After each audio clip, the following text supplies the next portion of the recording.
What is up, my legends? It's Scion. We are back, and what we're going to do today is we're going to talk about if Seaside Bellona is worth summoning for, and we're going to compare the normal Bellona to her, kind of side by side. I'm going to give you guys a kind of a look. I don't think anybody else has done it this way, and I wanted to take it back to how I originally started doing Epic 7 content, so you're going to see more stuff like this going forward. Pretty much the normal Bellona is a heaven sent. Like if you get her, she's great. She can work in almost any content that you can put her in. She just ignores elemental stuff just all the way around. She's a very good character to have. Now going forward, all right, now as you can see right here, both on the left, Bellona has a little bit more CP. She has a little bit more health, but she's slower. Seaside Bellona is faster, only by 5.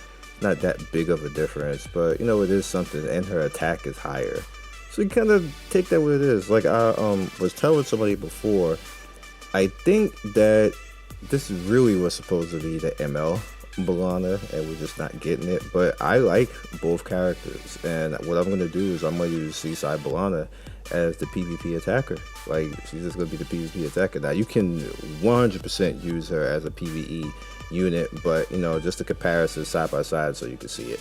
Now here I just want to give you a quick comparison on the ultimates and let you see them side by side. They're pretty cool overall. Next I want to talk about her artifact. Her artifact is scary. Now look at that 100% right there if you get it that far. When attacking all enemies, it has a 100% chance to inflict additional damage.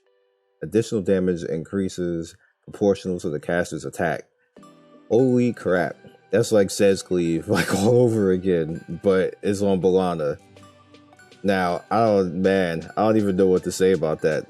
That's scary, and so that's damn scary. It's super scary.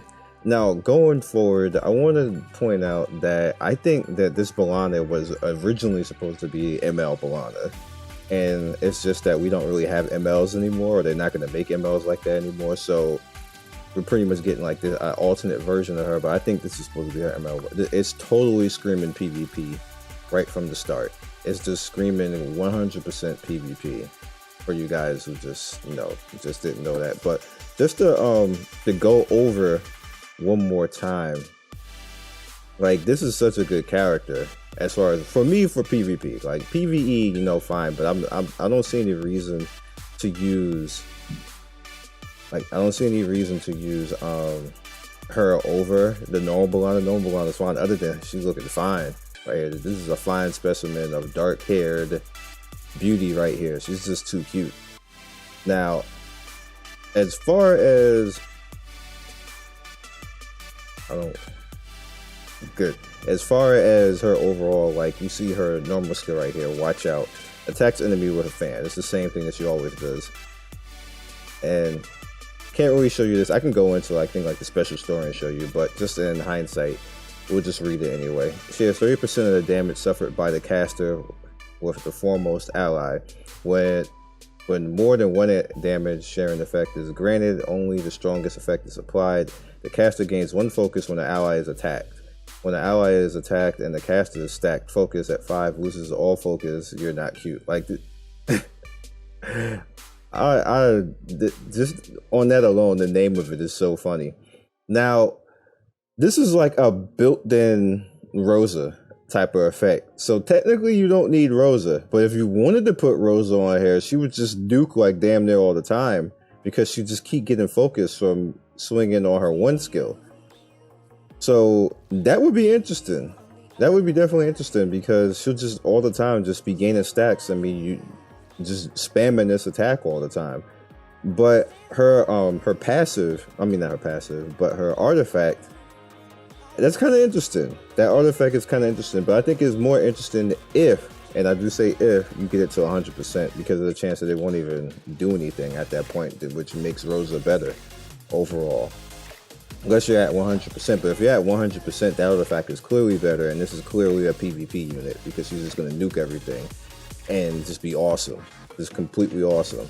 Also, that determines, like, she could beat, I'm giving it like 60 PvP, 40 PvE, because if you have monsters and everything else fighting and causing her to gain stacks, she's just gonna constantly be doing this, and you know it has a chance to do it. There's no increased chance on it, so it's 50%. So you got 50% chance as long as you got good effectiveness to get that defense buff out there. I mean defense debuff out there, and it's gonna be like on everybody pretty much the same way as her big nuke. Now her last skill is interesting, but this is why it leads me to say that I'm more leaning towards this being PvP, because pretty much it makes it unable to be buffed and unhealable. That doesn't work on a lot of bosses, and a lot of bosses, even when you do get something like this on them, they're just gonna cleanse it away from you.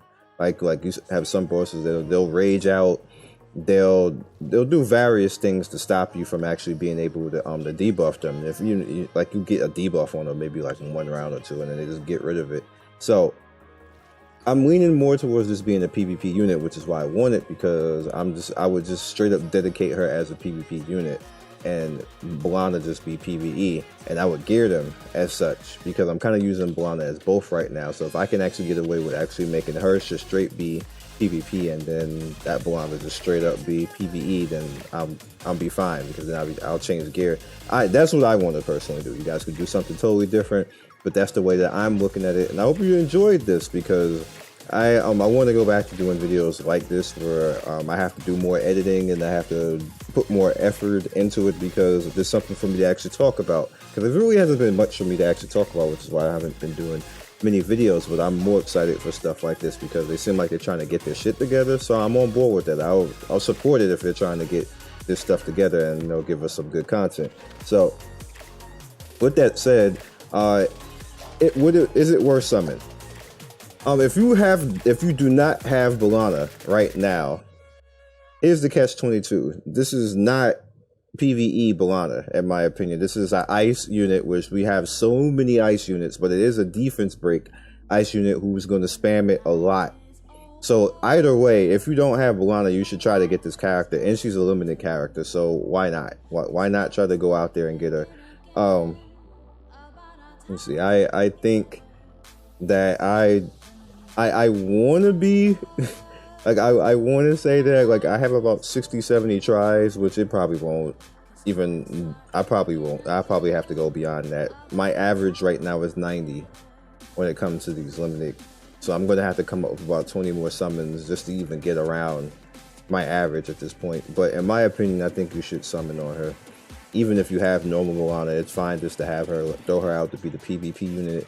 As you can see, she's faster than normal Bellona. She has a little bit more health, but she's faster, and she's just worth it all the way around. So I'll catch you guys next video. Let me know what you think about this video if you liked it. And like I said, I'm doing a lot more like splicing and stuff like that, because I think this is the fun part of doing videos for me, when I have a reason to do it. So yeah, catch you guys next video. Peace, and see you soon.